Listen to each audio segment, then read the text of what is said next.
Je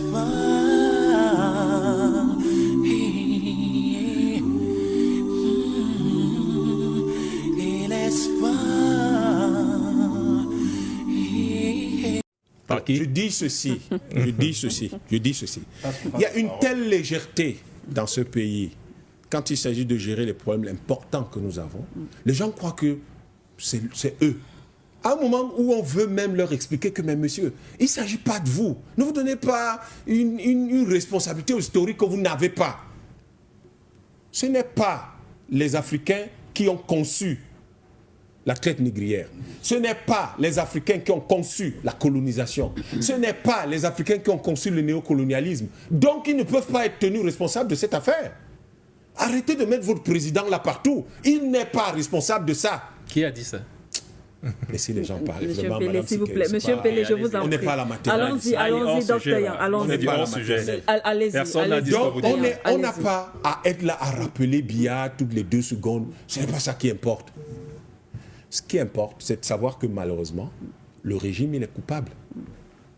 Coupable de n'avoir pas fait son travail. Coupable, alors qu'on a des départements d'histoire dans le pays depuis 50 ans, ce régime n'a pas été capable d'organiser ce travail. Lorsqu'on voulait écrire l'histoire générale de l'Afrique, je crois que c'est une 30aine de volumes. Et les gens viennent et vous prennent un petit rapport comme ça sur toute votre histoire, et vous êtes là, vous essayez de défendre je ne sais pas trop quoi. L'histoire générale de l'Afrique, c'est une 30aine de volumes, je crois de 1000 pages, quelque chose comme ça. Donc vous pouvez écrire l'histoire du Cameroun, vous faites une 30aine de volumes. Donc vous prenez le temps qu'il faut pour le faire. Et je le dis encore, le niveau de légèreté dans la compréhension de ce que sont les enjeux historiques des peuples nous montre que les gens ne comprennent pas du tout ce qu'on appelle le contrôle du récit. Le récit est ce qui finalement laissera dans l'histoire l'identité que vous aurez, qu'on aura de vous. Est-ce qu'il y a un seul peuple dans le monde? Est-ce que les peuples d'Amérique du Sud ont un jour, se sont assis un jour, ont laissé que les Portugais ou les Espagnols écrivent leur histoire, ou commencent à écrire leur histoire avec eux? Mais il y a quelque chose qui ne va pas chez les Camerounais. Et donc, du coup, nous disons, messieurs, faites pas ça. Ce que les Français ont fait dans nos pays, les Allemands ils ont popularisé le concept de camp de concentration dont ils parlaient, mais le premier camp de concentration qu'on crée sur le sol africain, c'est les Français qui le créent en 1927. C'était en Gambais.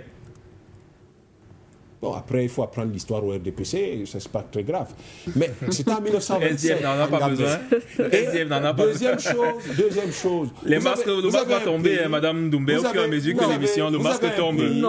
Vous avez un pays dans lequel vous avez des villages des villes qui ont disparu. Une ville comme Yongadima a disparu.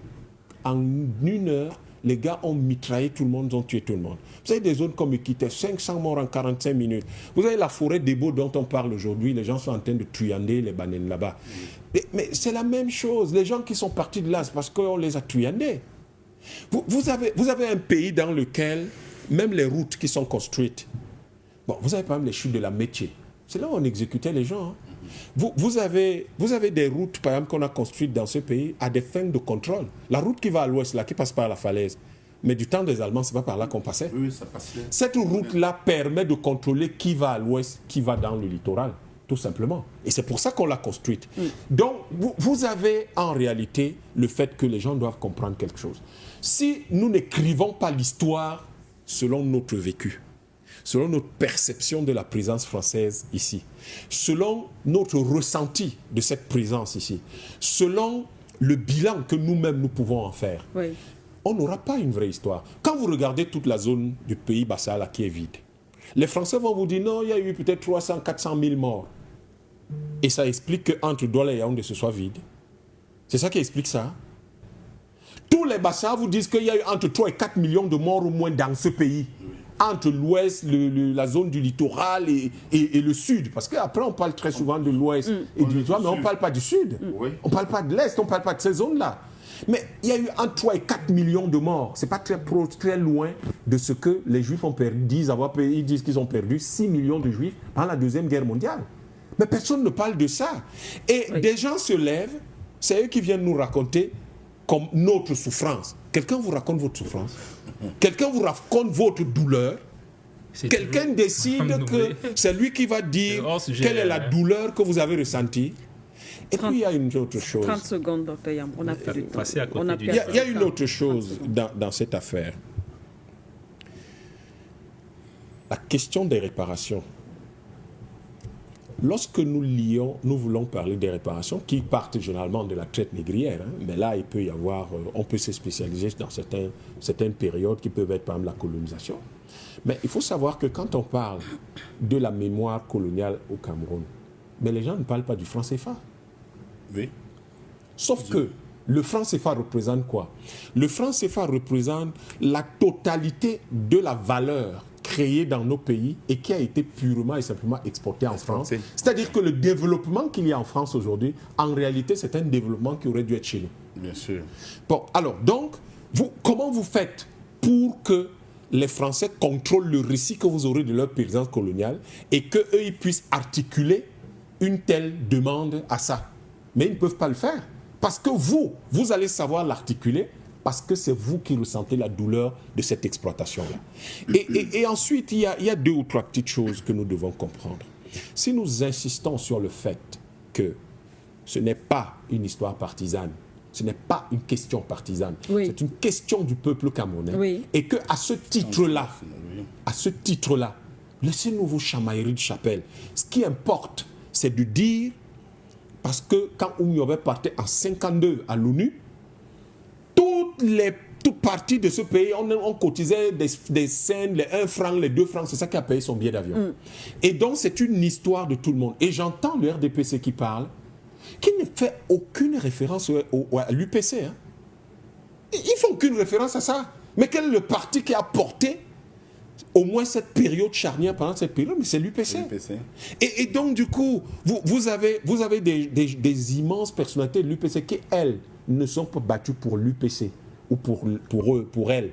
Parce que quand Oumyobé, on vous racontera que oui, on l'a assassiné dans la brousse. On l'a assassiné dans quelle brousse? Quand on l'arrête et qu'il négocie avec De Gaulle, il dit, mais moi, je ne peux pas être un Premier ministre qui va juste tout mettre au service des gens de l'UPC et des Bassa, puisque moi, je suis Bassa. Nous voulons avoir le pouvoir qui nous permette de mettre les ressources des Camerounais à la disposition de tous les Camerounais. Et ça, ce sont des choses qui n'arrivent pas. Donc, en fait, madame, je conclue, puisqu'on est à la fin. On est à la fin. La question importante dans cette affaire qui concerne ce rapport, c'est que nous, ça fait 2 ans que nous proposons un programme de 10 000 dirigeants panafricanistes. Les réactions de ces gouvernements qui font toutes ces choses-là, on n'y fait pas attention. Il faut que les panafricanistes prennent le contrôle politique du continent. Et quand ils auront pris le contrôle politique du continent, ils organiseront l'écriture de l'histoire de l'Afrique.